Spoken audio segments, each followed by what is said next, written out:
Latest updates and reviews కోసం మా ఛానల్ని సబ్స్క్రైబ్ చేసుకోండి. పక్కనే ఉన్న బెల్ సింబల్ని క్లిక్ చేసి ఆల్ ఆప్షన్ని సెలెక్ట్ చేసుకోండి. అప్పుడే మా మొబైల్ నుండి మీ మొబైల్ ఫోన్కి నోటిఫికేషన్స్ వచ్చేస్తాయి. సుశీలమ్మ తాగేసి రచ్చ చేయడంతో ఇక శాంతి ముహూర్తం ఆగిపోతుంది మనోజ్కి ఇంకా రోహిణికి. తెల్లవారిన తర్వాత రోహిణిని ప్రభావతి చూసి విసుక్కుంటుంది. ఏంటమ్మా ఇది అని అంటే, అది అత్తయ్య గారు బామ్మగారు రాత్రి గోలగోల చేసినట్టున్నారు. మాకు చాలా కంగారు అనిపించింది, క్షమించండి అత్తయ్య గారు అని అంటే, అయినా నీదేముందిలే తప్పు, చేసిందంతా ఆ బాలుగాడు. ఇక ఆ బాలుగాడు ఏం చేసినా తానా అంటే తందానా అంటూ మా అత్తగారు ఇద్దరికిద్దరు సరిపోయారు. చెప్తానుండి వీళ్ళ సంగతి అని చెప్పి, అత్తయ్య గారు అసలు మీరేం చేశారో మీకు కొంచెమైనా అర్థమైందా? అసలు పెద్దవారు అయ్యుండి అన్నీ తెలిసిన మీరే ఇలా చేస్తే ఎలా చెప్పండి? ఎంతో కష్టపడి నా కొడుకుకి కోడలికి పెళ్లి జరిపించాను, వాళ్ళకి శాంతి ముహూర్తం కూడా పెట్టించాను. కానీ సజావుగా జరగకుండా మీరు చేశారు. మీకేమైనా న్యాయంగా ఉందా? ఎందుకు ఇలా ప్రవర్తించారు? అసలైనా మీరు తాగటం ఏంటి? బాలుకి బుద్ధి చెప్పాల్సింది పోయి మీరలా చేయడం ఏంటి అని అంటుంది. ఇక సుశీలమ్మ ఇలా అంటుంది, ఏంటి ప్రభా, ఏంటి నన్నే ఎదిరిస్తున్నావా? తప్పొప్పుల గురించి మాట్లాడుతున్నావా? నేను చేసింది తప్పని నీకు అనిపిస్తుందా? మరి నువ్వు చేసిందేంటి? నీ కొడుకు సంతోషం ముఖ్యం అనుకుంటున్నావే, మరి ఇంకో కొడుకు సంతోషం నీకు ముఖ్యం కాదా? అందరికీ 2 కళ్ళు ఇస్తారు, ఆ 2 కళ్ళు సమానమని చెబుతారు. కానీ నీకు 2 కళ్ళు లాంటి నీ కొడుకులు నీకు సమానం కాదు, ఒక కన్నే సమానం. అప్పుడు ఇంకో కన్నెందుకు? పీక అవతల పారే. ఇప్పుడేదో కొంపలు అంటుకుపోయినట్టు గావు కేకలు వేస్తున్నావే. మనోజ్కి నిన్న పెళ్ళయింది, కానీ బాలుకి ఎప్పుడు పెళ్ళయింది? ఎన్నాళ్ళయింది? కానీ వాళ్ళిద్దరికీ ఓ అచ్చట ముచ్చట అనేది జరిగిందా? అన్నీ దగ్గరుండి వాళ్ళ మంచి చెడులు చూడాల్సిన నువ్వేమో ఇప్పుడు ఇంత బాధపడిపోతున్నావు. నీ కొడుకు బాలు గురించి నీకెందుకు బాధ లేదు? వాళ్ళు ఏమైపోయినా నీకు పర్వాలేదు, నీ కొడుకు ఒక్కడి సంతోషమే నీకు ముఖ్యం. ఓ తెగ ఎందుకు బాధపడిపోతున్నావు? వాళ్ళిద్దరూ ఏదో పార్వతీ పరమేశ్వరుల్లాగా వాళ్ళిద్దరూ ఒక్కటవ్వకపోతే లోక కళ్యాణం జరగదు అన్నట్టు ఎందుకంత బాధపడిపోతున్నావు? ఇవాళ కాకపోతే రేపు, రేపు కాకపోతే తర్వాత.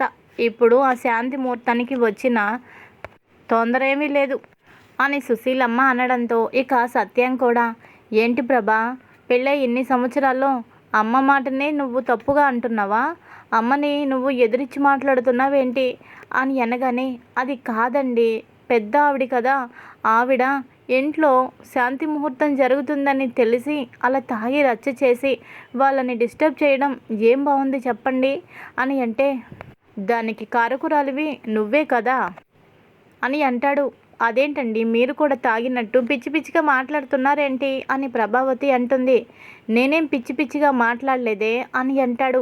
మరి దానికి కారణం నేనెందుకు అవుతాను? అత్తయ్య గారు తాగి రచ్చ చేస్తే దానికి నేనెందుకు కర్తని కర్మని క్రియనవుతాను అని అంటుంది. ఎందుకంటే అసలు నీ కొడుకు తాగటానికి కారణం ఎవరు? మీనానా? కాదు కదా, మీనా నిన్న కాక మొన్నొచ్చిన అమ్మాయి.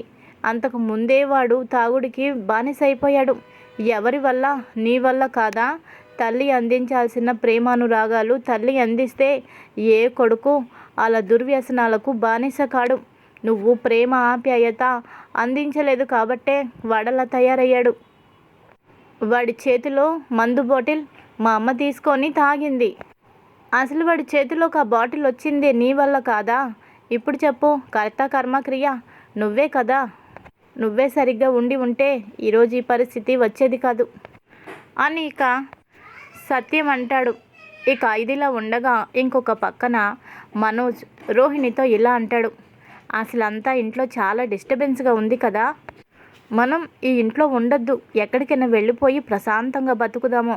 నీకు బ్యూటీ పార్లర్ ఉంది కదా, దానిలో డబ్బులు బాగా వస్తాయి కదా, పైగా మీ డాడీ కూడా ఓ పెద్ద బిజినెస్ మ్యాన్, అవన్నీ డబ్బు అడిగితే మనం ఏదైనా బిజినెస్ పెట్టుకొని హాయిగా ఇక్కడి నుంచి వెళ్ళిపోయి వేరే చోట సెటిల్ అవుదాము. అప్పుడు మనకి ఎవ్వరు ఇబ్బంది పెట్టరు, ఎలాంటి డిస్టర్బెన్స్ కూడా ఉండదు, ఓకేనా అని అనగానే, ఏంటి మనోజ్ మాట్లాడితే మా డాడీ పేరెత్తుతారేంటి? లేని డాడీని నేను ఎక్కడితాను? నీకు డబ్బు లేదు, ఆ డబ్బు నేను ఎక్కడ తెచ్చివ్వను?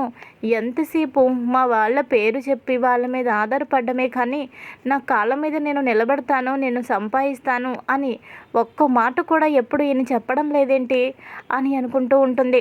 ఇక తర్వాత సరే సరే పద, ఆకలి దంచేస్తుంది, ముందు టిఫిన్ చేద్దాం అని చెప్పి డైనింగ్ టేబుల్ దగ్గరికి వస్తారు. ఇక మీనా ఏమో వడ్డిస్తూ ఉంటుంది. ఇంకా బాలు చూస్తాడు, వీళ్ళని ఇప్పుడు నేను వడ్డించొద్దు అని చెప్పడం బాగోదులే, కొత్తగా పెళ్ళైంది కదా, ఈరోజు 2 రోజులు చూస్తాను, తర్వాత నుంచి వాళ్ళ ఆవిడ టిఫిన్ చేస్తే చేసిద్ది, లేకపోతే మానేస్తుంది, అంతేకాని నా భార్య పూలగంప ఎందుకు వాళ్ళకి టిఫిన్ చేసి వడ్డించడం, 2 రోజులు చూసి వద్దని చెప్తాను, తినే వాళ్ళని ఇప్పుడు ఆపడం కరెక్ట్ కాదు అని ఊరుకుండిపోతాడు. ఇక కడుపు నిండా తినేసి హ్యాండ్ వాష్ చేసుకొని రోహిణితో ఇలా అంటాడు, రోహిణి ఇంట్లో ఉంటే బోర్ కొడుతుంది కదా, పద అలా వెళ్ళి షికారుకి వెళ్ళొద్దాం అని అంటాడు. ఇంకా అప్పుడు బాలు, ఆగాగు, ఎక్కడికి వెళ్తున్నావురా, నీ బాధ్యత పెళ్ళైతే అయిపోయిందని చాలా ఫ్రీగా ఉన్నట్టున్నావుగా అని అంటే, ఏం మాట్లాడుతున్నావురా, నా భార్యను అలా షికారుకు తీసుకెళ్ళడం కూడా తప్పేనా అని అంటాడు.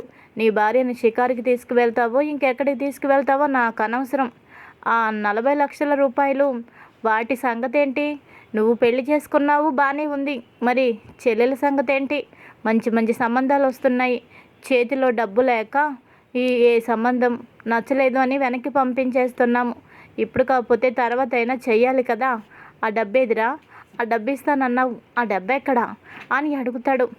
ఆ డబ్బు లేదని చెప్పానుగా అని అంటాడు. లేదని చెప్పావు అన్నది నీకు గుర్తుంది, కానీ ఇస్తాను అని ఒట్టేసి మరీ చెప్పావు, అది నీకు గుర్తులేదా, ఇవన్నీ నాకు అనవసరం, డబ్బు ఎప్పుడు ఇస్తావు, నీకు ఇచ్చిన సమయం కూడా అయిపోయింది, డబ్బు ఇస్తావా ఇవ్వవా అని చెప్పి కూర్చుంటాడు బాలు. అప్పుడు రోహిణి, ఏంటండి డబ్బు అడుగుతున్నాడేంటి బాలు, 40 లక్షల రూపాయలు మీరు ఇవ్వాలా అని అంటే, అది రోహిణి అని అంటూ ఉంటాడు. అవన్నీ కాదు, మీరు ఇస్తాను అని అగ్రిమెంటు రాశారా, ఎందుకంటే బాలు చేతిలో పేపర్స్ ఉన్నాయి, అవి అగ్రిమెంటేనా, మీరు ఇస్తానని మాట ఇచ్చారా అని అంటే, ఇచ్చాను, కానీ ఇప్పుడు ఎక్కడిస్తాను అని అంటాడు. ఆగండి, ఇస్తాను అన్నప్పుడు ఇవ్వాలి కదా, ఎక్కడి నుంచి తెచ్చిస్తాను ఇవన్నీ అనవసరం, తెచ్చిస్తానన్నప్పుడు తెచ్చి ఇవ్వాలి కదా, అయినా మీరు జాబ్కి వెళ్ళకుండా ఎన్ని రోజులన్నీ ఖాళీగా ఉంటారు, మీరు జాబ్కి వెళ్ళండి, మంచి జాబ్ వదులుకొని ఇలా ఖాళీగా ఉంటే మీకేమనిపించడం లేదా, ఇప్పుడు మీకు నేను కూడా భారంగా ఉన్నాను కాబట్టి ఒకరితో మనం మాట పడకూడదంటే మీ సంపాదన మీకు ఉండాలి, మీరు జాబ్ చేయండి, మీకు వచ్చే శాలరీలో లోన్ తీసుకొని కొంచెం కొంచెంగా అయినా బాలుకి అప్పు చెల్లించండి, అంతేకాని ఇంకా మీరు ఇలా చేయడం కరెక్ట్ కాదు అని అంటుంది. ఇక మనోజ్ కోపంతో, ఏం మాట్లాడుతున్నావు నువ్వు, నేను జాబ్ చేయడం ఏంటి, నేను జాబ్ చేయాల్సిన అవసరం లేదు, నేను జాబ్ చేయటం ఏంటి, డబ్బు తీర్చడం ఏంటి, ఏ రోజు మా అమ్మే నన్ను నిలదీసి అడగలేదు, పెళ్ళై కనీసం 2 రోజులు కూడా కాలేదు, జాబ్ చేయమని పీక మీద కూర్చుంటావేంటి, ఇప్పుడు నేను జాబ్ చేయకపోతే నాతో నువ్వు కలిసి ఉండవా,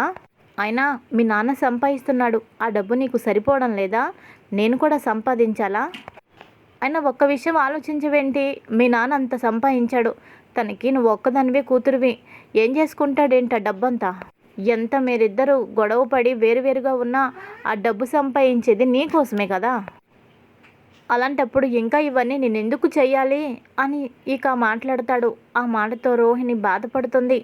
బాధ్యతగా జాబ్ చేసుకుంటాను అని లేకుండా ఇలా ఎదుటి వాళ్ళ సొమ్ముకి ఆశపడతాడేంటి, అలా ఆశపడే వ్యక్తులు ఎప్పుడు పైకొస్తారు, మా నాన్న వెనుకున్న కోట్ల ఆస్తికి ఒక్కడే వారసుడైపోవాలని తెగ ఉబలాట పడిపోతున్నాడు, ఇలా ఆశపడే వాళ్ళకి చివరికి ఇలాగే మిగులుతుందనుకుంటా, ఈయన నన్ను చూసి ఇష్టపడి చేసుకున్నట్టు లేదు, నా వెనుక ఉన్న ఆస్తిని చూసి ఈయన నన్ను చేసుకున్నట్టున్నాడు, అత్యాశకు పోయాడు కాబట్టే చివరికి ఏది మిగలకుండా అయిపోయింది అని మనసులో అనుకుంటూ ఉంటుంది ఇక రోహిణి.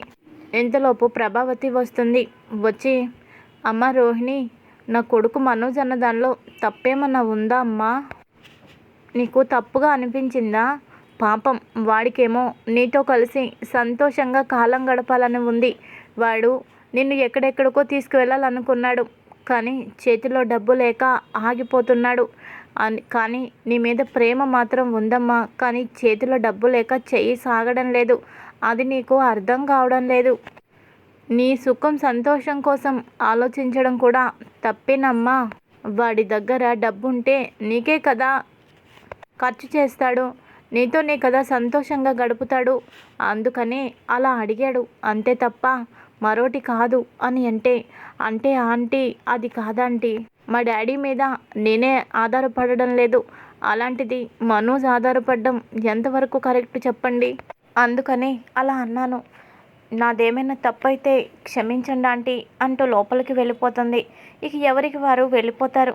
వెళ్ళిపోయిన తర్వాత మనోజ్ ప్రభావతితో ఇలా అంటాడు, అమ్మ నువ్వు ఇలా మెత్తగా ఉంటే కుదరదు, నువ్వు రోహిణిని గట్టిగానే అడుగు, అయినా వాళ్ళ డాడీని ఎలాగో పెళ్ళికి పిలవలేదు, కానీ డబ్బైనా అడగాలి కదా, నువ్వు ఇంటికైతే తాకట్టు పెట్టి మరీ బ్యూటీ పార్లర్ పెట్టించావు, ఇప్పుడు ఆ డబ్బు ఎవరిస్తారు, నేను ఇంట్లో నుంచి కొట్టేసిన ఆ 40 లక్షలు ఇవన్నీ ఎక్కడి నుంచి తీసుకురావాలి, అయినా రోహిణి వాళ్ళు కోటీశ్వరులు కదా, వాళ్ళ డాడీతో ఒక్క చిన్న మాట చెబితే చాలు, ఒక్క మాట అడిగితే చాలు, ఆయన కోట్లు డబ్బిస్తారు, కానీ రోహిణి నోరు విప్పడం లేదు, ఒక్క మాట కూడా మెదపడం లేదు నోరు, ఏం చేస్తావో నాకు తెలీదు, నువ్వైతే వాళ్ళ డాడీతో పరిచయం అయితే చేయించాలి, అప్పుడే మన సమస్యలు గట్టెక్కుతాయి, మనం ఇక్కడి నుంచి దూరంగా వెళ్ళిపోవాలి అంటే నువ్వైతే ఖచ్చితంగా రోహిణిని తన పుట్టింటి వాళ్ళ గురించి నువ్వు అడుగుతూ వాళ్ళతో పరిచయం చేయించమని నువ్వు అడగాలి, నువ్వు కాస్త కఠినంగా ఉండాలి అని చెబుతాడు. ఇక చెప్పేసి తను వెళ్ళిపోతాడు. ఇదంతా చూసిన మీనాక్షి, వదిన ఏంటి వదిన ఇది, మనం తినని మనం అనుభవించని ఆస్తి ఎంతుంటే మనకి ఎందుకు వదిన, రోహిణి కోటీశ్వరాలు అంటుంది, కోట్ల ఆస్తి ఉందంటుంది, కానీ ఆ ఆస్తిలో 5 పైసలు కూడా తిననప్పుడు ఆ డబ్బు ఉండి ఏం లాభము, ఆ ఆస్తి ఉన్న ఎవరికి లాభము, దీనికంటే నిజంగా మీనా వాళ్ళే చాలా నయం అనిపిస్తుంది, మీనా వాళ్ళ పుట్టింటి వాళ్ళకి డబ్బు లేకపోయినా ఉన్నదానిలో చాలా ప్రశాంతంగా బ్రతుకుతున్నారు, తను అంతో ఇంతో మీకేమీ తక్కువ చేయకుండా అన్నీ ఇచ్చింది, బాలుకి చైన్ కూడా పెట్టింది, లేనప్పుడే వాళ్ళు అంత చేస్తున్నారంటే ఇంకా వాళ్ళ దగ్గర డబ్బు ఉంటే ఇంకెంత చేసేవాళ్ళు వదిన, నువ్వేమో అందని ద్రాక్ష కోసం అరులు చాచావు, దగ్గరున్న నిధి నీకు కనిపించడం లేదు, ఏదేమైనా ఈ రోహిణి వాళ్ళ కుటుంబం కంటే మీనా వాళ్ళ కుటుంబమే బాగుందనిపిస్తుంది వదిన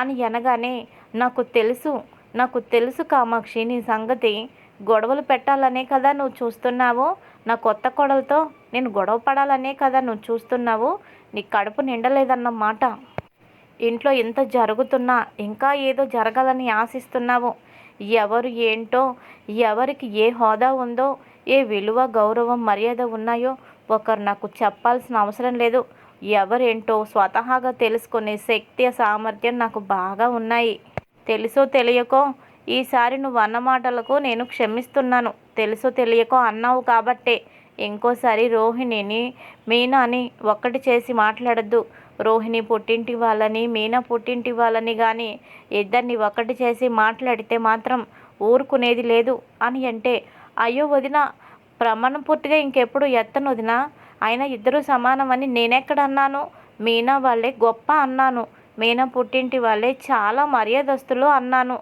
ఇంకా మనం అనుభవించని డబ్బు మనకి ఎందుకు, అసలు ఉన్నా లేకపోయినా ఒకటే కదా అని అన్నాను వదిన, సమానం అని నేనెక్కడ అన్నాను అని అనడంతో నిన్ను అంటుంది, అమ్మో ఇక్కడి నుంచి వెళ్ళిపోవడం మంచిది అని చెప్పి ఇంక అక్కడి నుంచి కామాక్షి వెళ్ళిపోతుంది.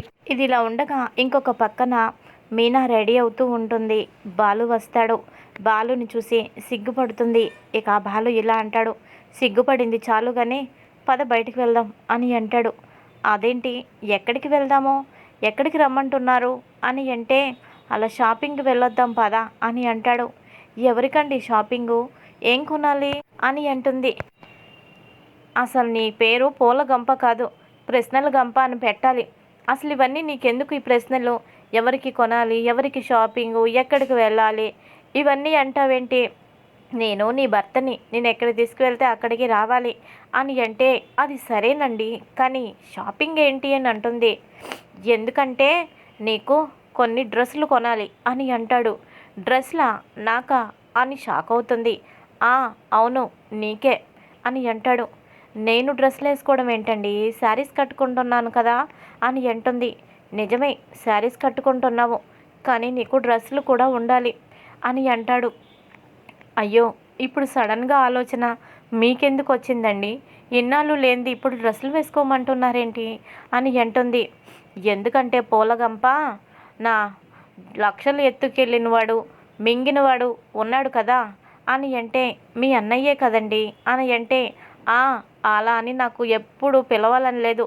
లక్షలు మింగినోడు, మోసం చేసినోడని అనాలనిపిస్తుంది వాడిని. వాడి భార్య చదువుకుందని చెప్పేసి డ్రెస్సులు వేయిస్తుంది మా అమ్మ. ఇంకా ఆ లక్షలు మింగినోడు. ఇంకా నువ్వేమో రోహిణి దగ్గర చీరలు కట్టుకొని పెద్ద తరహాగా కనిపిస్తావు. వాడేంటంటే, నేను జాబ్ చేస్తున్నాను, నేను బాగా చదువుకున్నాను కాబట్టే నా భార్య కూడా నాకు తక్కువగా ఉంది. ఆ బాలుగాడు ట్యాక్సీ డ్రైవర్ కాబట్టే వాడి భార్య అలా ఉంది అని వాళ్ళు హీనంగా మాట్లాడుకుంటారు. నిజంగా నేను ట్యాక్సీ డ్రైవ్ చేసినా నువ్వైతే చాలా బాగా చదువుకున్న దానివి. మీరు డబ్బు లేకపోయినా మీ అమ్మ మిమ్మల్ని పువ్వుల్లో పెట్టి పెంచింది. అలాంటి నువ్వు ఒకరి దగ్గర చులకనగా ఉండటం నాకు ఇష్టం లేదు. పైగా నువ్వు ఈ చీరతో పనులు చేసేటప్పుడు చాలా ఇబ్బంది పడుతున్నావు. అది కూడా నేను గమనించాను. అందుకనే ఎంచక్కా చుడీదార్స్ వేసుకో. పద, షాప్కి వెళ్దాము. నీకు ఎన్ని కావాలంటే అన్ని కొనుక్కుందువు గాని అని అంటాడు. ఇంకా మీనా తన మీద ఉన్న ప్రేమకి పొంగిపోతుంది. అలాగే తన పుట్టింటి వాళ్ళ మీద ఒక్క మాట కూడా పడనివ్వకుండా ఎప్పుడు మెచ్చుకుంటూ ఉన్న బాలు మంచి మనసు అర్థం చేసుకొని ఇక బాలు వైపు అలా చూస్తూ ఉంటుంది మీనా. మీకు నేను చూడీదార్స్ వేసుకోవడం ఇష్టమే, కానీ అత్తయ్య గారు ఒప్పుకోరేమోనండి అని అంటే, అయ్యో, ఆవిడెవరు వేసుకోమన్నారు? ఆవిడెవరు వేసుకోమని చెప్పలేదు. ఆవిడ అలాగే కంటిన్యూ చేయనివ్వు అని అంటాడు. అంటే, ఏవండి, ఆవిడ గురించి కాదండి, నేను వేసుకోవడం ఆవిడకి ఇష్టం ఉండదండి అని అంటుంది. ఆవిడకి ఎందుకు ఇష్టం ఉండదు? అసలైనా నువ్వు డ్రెస్సులు వేసుకుంటే ఆవిడకి ఎందుకు, శారీస్ కట్టుకుంటే ఆవిడకి ఎందుకు? అసలు నీ గురించే పట్టించుకొని మనిషి నువ్వు. బియ్యంలోనే చేయి పెడితే ఇష్టం లేని మనిషి తన గురించి నువ్వు ఆలోచిస్తావేంటి? నువ్వు నుంచున్నా ఆవిడికి తప్పే, కూర్చున్నా ఆవిడికి తప్పే, నువ్వు ఏ బట్టలు కట్టుకున్నా తప్పే. అలాంటప్పుడు తప్పుగా ఆలోచించే వాళ్ళ గురించి అస్సలు మనం ఆలోచించకూడదు. అసలు వాళ్ళ గురించే మనం లెక్క చేయకూడదు. అర్థమైందా? నేను చెప్పినట్టు నువ్వు వినాలి అంతే. ఆవిడికి ఇష్టమైనట్టు ఉండడం కాదు. నువ్వు ఎప్పటికీ ఆవిడికి నచ్చవు. అందుకనే ఆ లిస్టులోంచి ఆవిడని తీసేసి ముందు నువ్వు బయలుదేరు అని అంటాడు. సరేనండి అని బయలుదేరబోతూ ఉండగా, ఆగాగు అని అంటాడు. ఇక ఒక్కసారి ఊహల్లోకి వెళ్తాడు. చూడీదార్స్ వేసుకున్నట్టు మీనా నడుచుకుంటూ వస్తున్నట్టు ఊహించుకుంటాడు. ఇంకో పక్కన శారీతో నడుచుకుంటూ వచ్చినట్టు ఊహించుకుంటాడు. ఇక అలా ఊహించుకొని మీనాతో ఇలా అంటాడు. ఏ మాట కామాటే పూలగంప, నీకు చూడీదార్స్ కంటే శారీస్ చాలా బాగుంటాయి. అందులోనూ బ్లాక్ శారీలో నిజంగా నువ్వు దేవకన్యలాగా చాలా అందంగా ఉంటావు అని అంటాడు. ఇక మీనా మురిసిపోతుంది. ఇక తర్వాత బాలు, మీనా ఇద్దరు మేము బయటికి వెళ్తాము, అలా మేము షికారుకి వెళ్ళి వస్తాము అని ఇంట్లో చెప్పేసి వాళ్ళిద్దరూ బైక్ మీద అలా వెళ్ళిపోతూ ఉంటే ఇక ప్రభావతి అలా రోడ్డు వైపే చూసుకుంటూ ఉండిపోతుంది. కొత్తగా పెళ్ళైన నా కొడుకు కోడలు అలా షికారుకి వెళ్తాను అని అనుకుంటే వాళ్ళేమో గొడవ పడి ఎవరికి వారుగా ఉన్నారు. వీళ్ళిద్దరేమో ఎంచక్కా షాప్కి వెళ్ళిపోతున్నారు. ఏంటిది అని ఆశ్చర్యపోతూ అలా